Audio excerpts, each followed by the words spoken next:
Aujourd'hui, une vidéo réponse à celle de Lisa de la chaîne Imagine ton aventure, une vidéo qui s'appelle J'arrête les livres, dans laquelle elle explique pourquoi elle arrête d'acheter des livres de jeux de rôle et qu'elle s'oriente plus que sur l'achat de PDF. C'est un sujet qui fait écho en moi du fait que j'ai plusieurs livres qui dorment et qui prennent la poussière, et il y a quelques mois j'avais fait un post voilà, pour faire état des livres que je n'utilisais pas et que j'utiliserai sûrement pas dans le futur. De ce fait, j'avais décidé d'acquérir uniquement des PDF pour les prochaines acquisitions de jeux de rôle. Et pourtant, cette semaine, j'ai acheté un nouveau livre.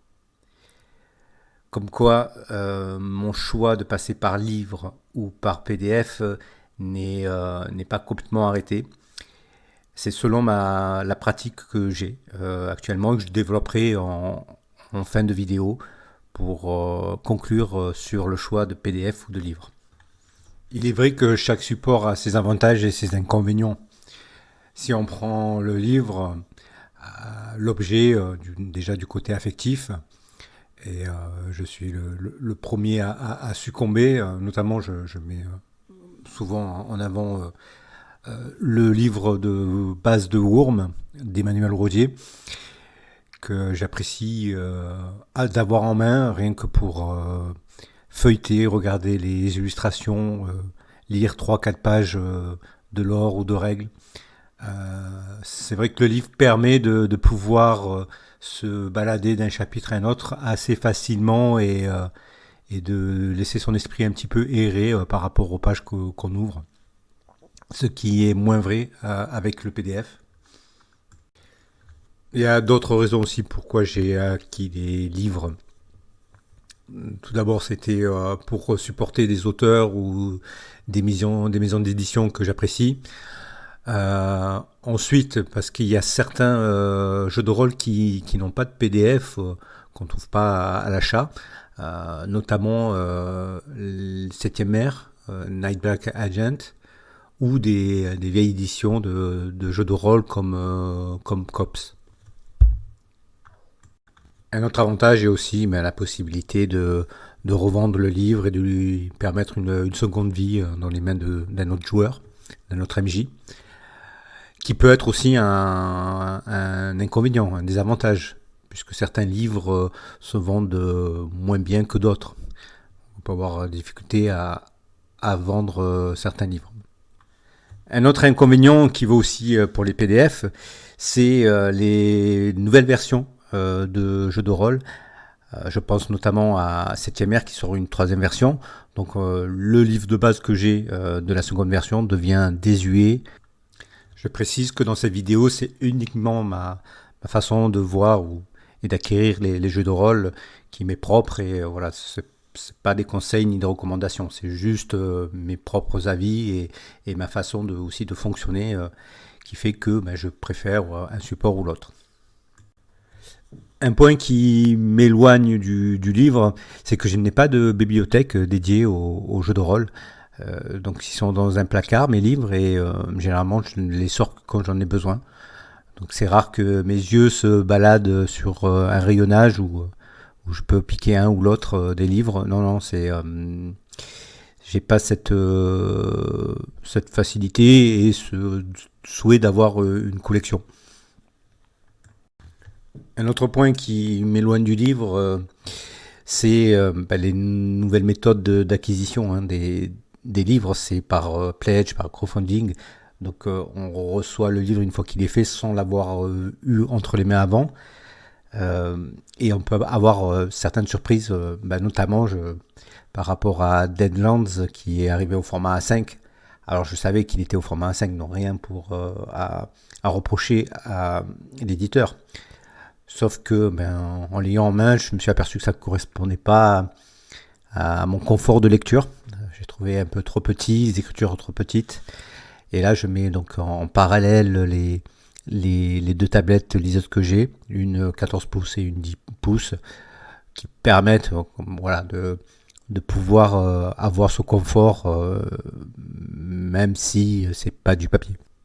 Vient ensuite l'autre support, le PDF, qui présente ses avantages et ses inconvénients. Alors, tout le monde s'accorde pour dire que le PDF quand même coûte moins cher, hein, à l'achat, deux fois moins cher, voire plus, hein, puisqu'il y a souvent des soldes chez BBE, et sinon certains bundles, si on lit en anglais, qui permet d'avoir des jeux de rôle à moindre coût. C'est un bon moyen de découvrir des nouvelles gammes et de ne pas prendre un risque d'acheter un livre et qui reste après à prendre la poussière dans une bibliothèque. Donc oui, découvrir des nouveaux jeux, étendre aussi des gammes, hein, prendre des suppléments qu'on aurait peur de prendre sans savoir vraiment si ça va être utile ou pas pour le futur, pour des futures parties. Sinon, voilà, et on a aussi l'aspect psychologique, une fois qu'on a acheté le PDF, on le met dans un dossier et si on l'utilise, si on ne l'utilise pas, il ne prend pas de place, hein. Un autre avantage aussi pour les PDF, qui sont très utiles quand on fait du distanciel, c'est aussi souvent qu'il y a des aides de jeu qui viennent avec et qui permettent d'adapter des parties en distanciel facilement, voire aussi en présentiel, hein, en projetant ou en imprimant quelques aides de jeu. Donc ça peut être intéressant de les avoir. Un autre avantage au PDF que je trouve, c'est la possibilité de pouvoir copier le texte pour le retoucher, le modifier, l'adapter vraiment à ce qu'on a envie de donner en partie, et sa façon aussi de voir le scénario. Je trouve ça intéressant d'avoir cette possibilité, beaucoup plus facile qu'avoir un support papier où il faut retaper une partie du texte. Alors, ma façon de faire en partie ne va pas trop avec un livre de base et un écran d'un éditeur. Je suis perturbé si je dois chercher des règles sur un écran ou feuilleter un livre de base. Généralement, je fais mon propre écran où je mets des règles condensées, personnalisées, celles que j'utiliserai pendant la partie. Et après, je fais sans les autres s'il y a besoin. Donc, je sais que je suis pas à l'aise s'il faut que pendant la partie, je sors de mon scénario pour aller chercher des points de règle ou autre. Donc pour ça, le PDF me permet de préparer mes propres supports de préparation de partie. Je suis plus joueur que MJ d'ailleurs, donc le PDF me sert aussi en tant que joueur à préparer mes parties, à accéder aux règles et à comprendre comment ça fonctionne et à créer mon personnage aussi en début de partie.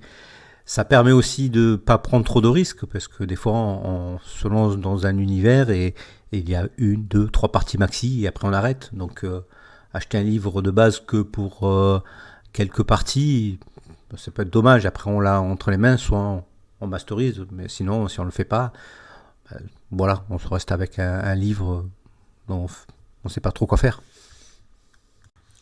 Autre point mis en avant pour les PDF, c'est aussi la possibilité de les stocker sur un ordinateur, sur une tablette, et de pouvoir en transporter un certain volume un peu de partout. Donc c'est mon cas, puisque j'ai 2 tablettes TCL qui ont l'avantage d'avoir un écran mat et qui se rapproche un petit peu du confort d'une liseuse. C'est pas vraiment une liseuse. Et donc j'utilise le plus souvent la plus petite pour les transports ou quand je vais en déplacement, en convention. C'est un moyen d'avoir plusieurs supports de jeux, des livres de base, des univers et de pouvoir les consulter rapidement. Par contre, au niveau du confort à l'extérieur, pour une tablette, donc là je fais une petite comparaison avec le livre de base de Deadlands. On voit que c'est quand même beaucoup plus agréable et clair sur un livre de le lire à l'extérieur. Surtout en ce moment où il commence à faire beau. Prendre son livre et s'asseoir dans une chaise, c'est plus sympa avec un livre qu'avec une tablette et un PDF ouvert, quoi. Un autre point sur les PDF plutôt négatifs, c'est finalement c'est facile de les stocker, mais on a le risque aussi de les perdre de vue. On les met dans des répertoires, dans des dossiers, perdus au fin fond de son ordi, de sa tablette. Et on aurait tendance à, voilà, à les oublier. Alors, au lieu qu'ils prennent comme des livres la poussière, maintenant voilà, ils se perdent au fond d'un disque dur. Alors en conclusion, PDF, livres, les deux, des PDF dans certains cas, les livres de l'autre. Pour ma propre pratique, ma propre opinion, ma façon de fonctionner, je serais plutôt de l'opinion de prendre certaines fois des livres et ensuite prendre que des PDF. Donc, notamment là, j'ai acheté un livre, c'est le manuel de l'agent de Delta Green. Alors, pourquoi je l'ai acheté? Parce que je l'ai déjà en PDF, donc je connais, je sais ce qu'il contient. Au niveau graphique, je trouve que ça valait le coup peut-être de l'avoir en livre, mais c'est surtout que j'ai l'intention de le faire jouer à mes camarades de jeu avec qui que je rencontre en réel. Donc, je me vois plus facilement créer des personnages avec un livre de base qu'on fait passer autour d'une table ou qu'on prête pour que chaque joueur puisse prendre un petit peu connaissance de l'univers, de la création des personnages et qu'il fasse le personnage qu'il a envie de faire. Et je trouve que c'est beaucoup plus convivial d'avoir un livre que de faire passer une tablette autour de la table pour que chacun lise un petit peu un morceau. Et donc voilà, donc c'est le côté convivial, aussi objet puisque je le connais et qu'il y a des inserts d'incarts et je trouvais que c'était un jeu que voilà, je fais un petit peu l'impasse sur le tout PDF et je prends donc ce livre, mais ce sera ma tendance maintenant de prendre que des livres de base pour pouvoir prendre connaissance du système, faire de la simulation de création de personnages, avoir les grandes lignes de l'univers, sentir la philosophie du jeu, son environnement.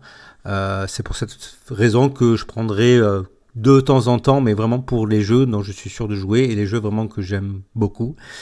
Et donc, par rapport au post que j'ai fait sur trop de livres que j'ai et que je joue pas, ben là, je vais vraiment prendre que de temps en temps le livre du jeu que j'ai, voilà, dont je pense que je vais faire jouer et que j'aime beaucoup. Ce sera pas de l'achat pour de la découverte ou succomber à la tentation d'un nouveau pledge, d'un nouvel univers qui paraît tellement terrible, super, sympa. Je vais essayer de résister, donc ce sera uniquement dans ce cas-là où j'achèterai du livre. Sinon, autre chose, c'est les boîtes de découverte, d'initiation, que je trouve que c'est un support que j'aime bien. Et donc je ferai une exception aussi là pour peut-être un jeu vraiment que je veux découvrir.